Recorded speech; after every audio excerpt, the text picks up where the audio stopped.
So the American Institutes for Research operates a number of federally funded centers, regional centers, national centers, and so for us it's important to know what's happening in the state so we know how our centers can best support you in the room. We did a review of the first round of ESSA plans, and then we partnered with Education Council. We hosted a briefing in Washington, D.C., and we have a video of it up on our website to really talk about sort of what our early insights were from the first round of plans. And then we started talking because we have very similar needs in sort of how we're not advocacy organizations, but we're really interested in knowing how we can support the people that we work with. And so we started to collaborate on a review of the second round of ESSA plans, which were just submitted. But knowing this conference was coming up, we really fast-tracked a review of the early childhood sections of the plan because we thought it would make for a really good conversation here today. And so Danielle's going to talk to you a little bit about what our teams have found, with the caveat that we've only had this data for about 24 hours. So she's going to, only say what she can speak confidently to, but really, we'll be looking at this, over the next couple days and sort of figuring out what is it that we really see in these plans and how can we share this information further. So she's going to give you a little bit of insights in what we found from our review. I think many of you may know Danielle, but one of the things that I think is important to highlight about her former work that sort of helps bring her expertise in how she looks at these plans. So what I thought was interesting is that she actually worked at the U.S. Department of Education in the Office of Migrant Education. So from the federal level, in terms of how you implement legislation and policy, she sort of has that perspective of how the federal government might be promoting this. But she also worked in she was the director of the Office of Early Education in the District of Columbia Public Schools. So she also has the flip side of being in a district and understanding the realities of implementing it. And so not just what's in the plan, but how's it actually going to happen? And so I think she really brings this wonderful perspective to how she's been looking at the data. And so I'm very excited that, that we were able to pull this together. So if you do have a question for her and she says, I really can't answer that now, please understand it's because we want to make sure that we're really providing accurate information. But we want to hear your questions because that's going to help us figure out how do we want to look at what we're finding in these plans. So, so one of the things that we talked about is kind of when you looked at all this, like what stood out to you? How are the plans similar to what happened in April? But maybe how were they different because there was that time period where the states who are submitting in the later round had time to adjust? And what surprised you? Let me start with a couple more caveats in addition to, well, the plans were just, the last set of plans were just submitted last week. Some of them have not yet been submitted. I spent much of the last year talking about the law itself and then the first 17 states that were submitted. Some of you have heard me give that presentation. This is not that presentation. I'm happy to share that very detailed, what the law says about early childhood, where states drill down. This is a much higher level overview presentation, so take that for what it is. And if I say something wrong about your state, please come up and tell me that, but don't quote me because as Trish just said, this is all new data. A couple other things. I loved the morning presentation about what Georgia has done because it's so comprehensive, right? And it gives you such a beautiful picture of how you can invest in birth through 5-year-olds or third graders. And I know many of you were sitting here thinking, gosh, that's so great. They're so fortunate that they had the support of their governor and they could put money into that their legislature would allocate money.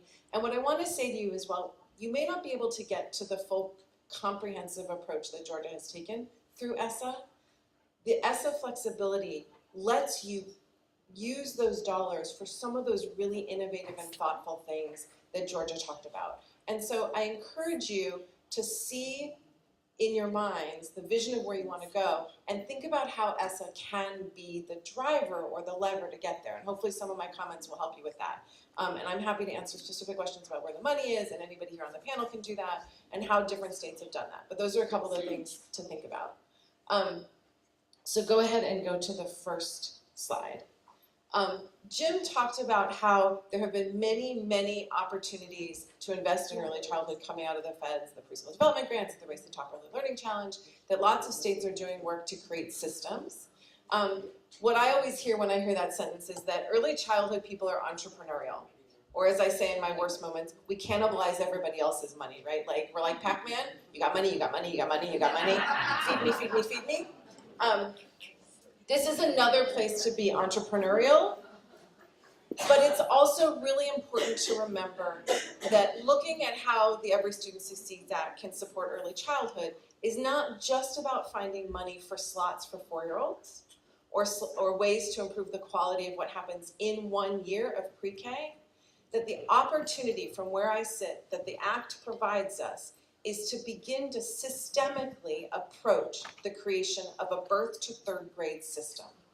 And so some of the innovations, some of the levers, some of the ways we've seen states approach this, they don't talk about 4-year-olds. They don't talk about babies.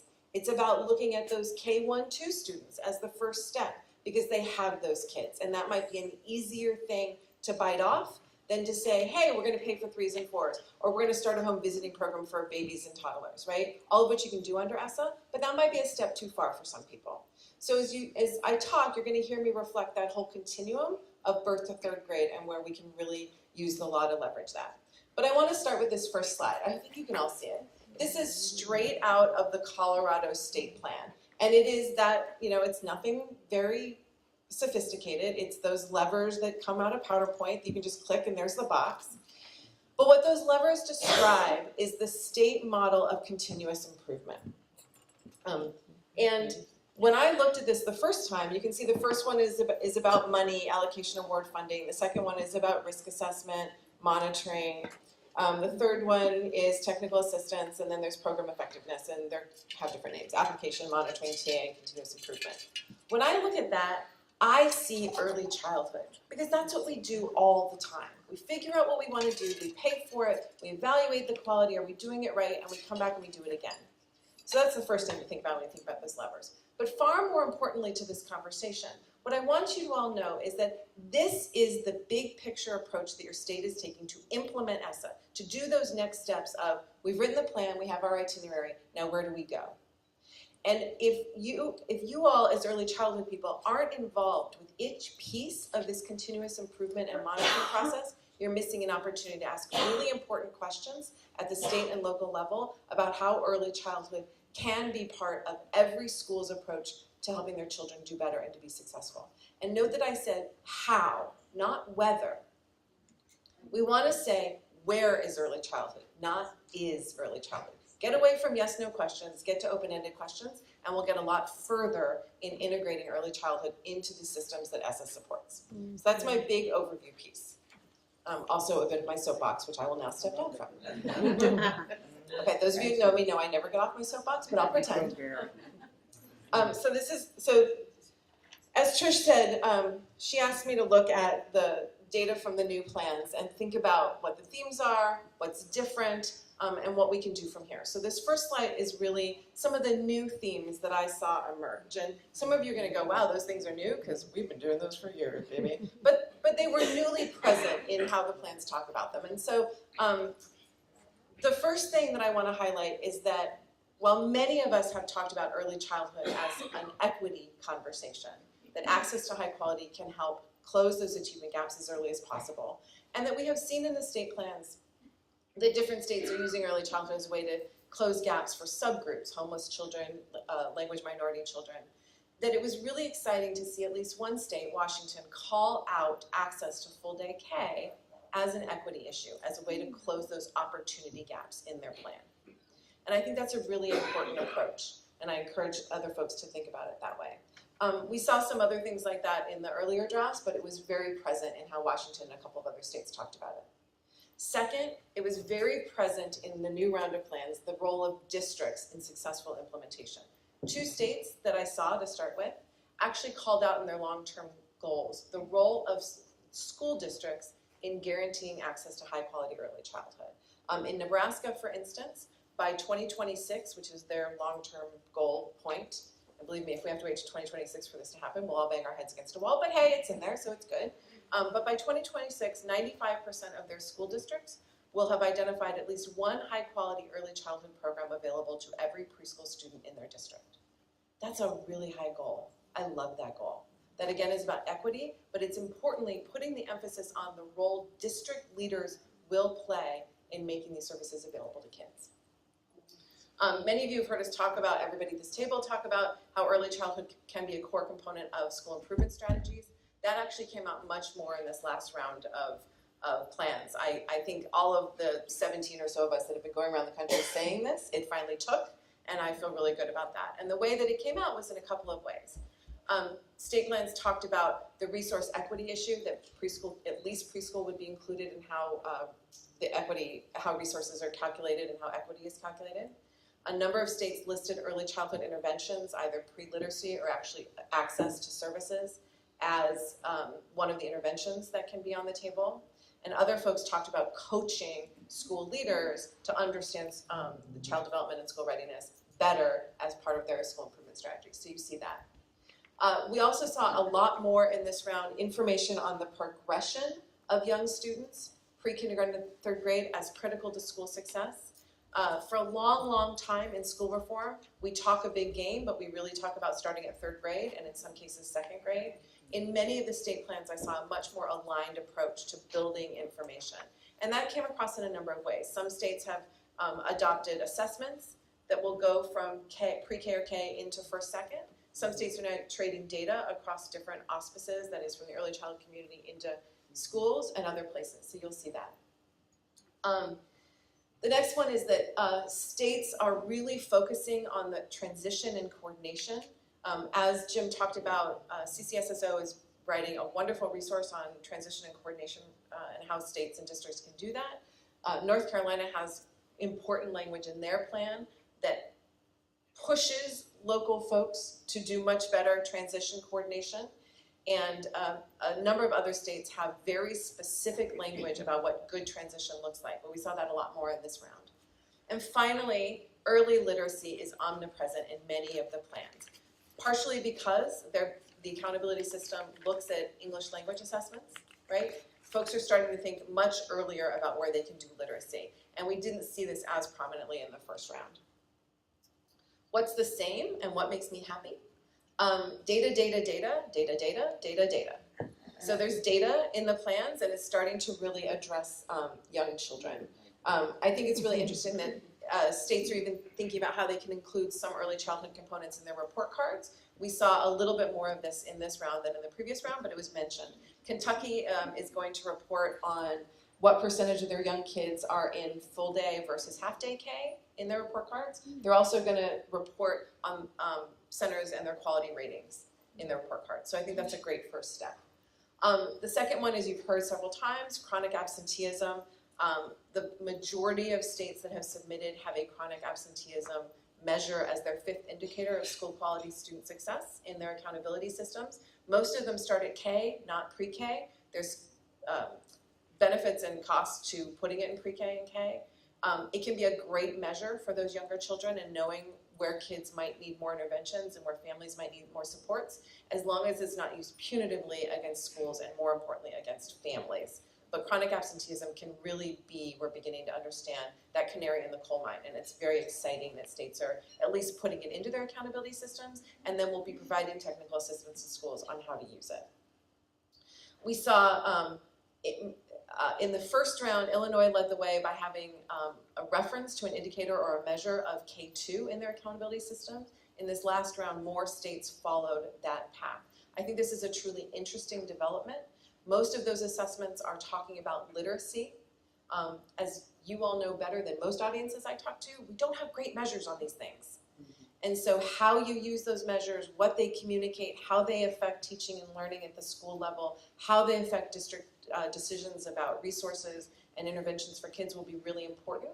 But just the fact that we're starting to recognize that if we're not looking at the data on young kids before they get to third grade and really tracking that progress in a meaningful way that changes what happens at the school and classroom level, we won't actually get those long-term changes we need. And importantly, while I said K2, a lot of these systems are connecting back to pre-K to track that data. We saw in both rounds a focus on social emotional skills, largely through standards that are aligned from birth through third grade and beyond, and on assessments that are about the whole child, which is really exciting. In the last round, Delaware had 2 whole pages on how they were going to support the whole child. In this round, we saw many more states that talked about that. I wrote down 3 states that actually use the words whole child in their plan. Believe me, that's a very small step, but it's a big, meaningful way to talk about kids. Alaska, Georgia, and Hawaii were those 3 states that actually used those words, and I was super excited about that. Wait, go back, Trish. There's actually supposed to be a 5th bullet on this slide, which is one of those things why we gave you the caveat that we just made these slides, which is that throughout both rounds, professional development for school and district leaders on school readiness and child development from birth to 8th grade has come out as a big, big new development. The law itself changed the definition of professional development and explicitly encouraged districts and states to think about professional development that is jointly held with the community, and that was very present in the state plans on PD. And again, this can be a game changer at the local level, because the more teachers and principals understand child development and can change their classrooms to reflect how children are able to learn most efficiently and effectively, you start to see things like those class scores go up, because teachers better understand how to work with kids, and then you start to see better achievement in classrooms. Now you can go, Trish. Many of you have seen this slide, because this is okay, you're not done, what are you gonna do next? And again, in every area of ESSA, there are big policy questions that affect early childhood, and I put them up on the slide, you all can look at them down the line, but they're about systems. So next slide, Annie. But so what's next as you all move forward? And I think this is really important. As we've all talked about on the panel, the very next step is about districts writing their own plans to make the state plans actionable and meaningful. And so really at the state level, you all asking the questions about how those plans will incorporate early childhood from pre-K to 3rd grade, or preferably birth to 3rd grade, will be really important. One question, whether it's on the fiscal monitoring side, whether it's on your uses of Title I, whether it's just a big question about how are you integrating and coordinating to support whichever goal it fits into, is really important. Continuing to look at improved coordination at the state and local level. The law actually requires that the state plan be coordinated with a number of other federal programs, including your child care subsidy program and IDEA. From what I can tell, most states kind of blew past that requirement, and nobody seems to care except me, but that's okay. We will get this done. So the more coordination you can do with those different systems to serve younger children will be really important, and raising awareness of how to coordinate with those other systems at the local level will change outcomes for kids and is an important piece to communicate. I started with the state continuous improvement and monitoring system. So again, how will the monitoring system support that alignment between early childhood and early elementary programs?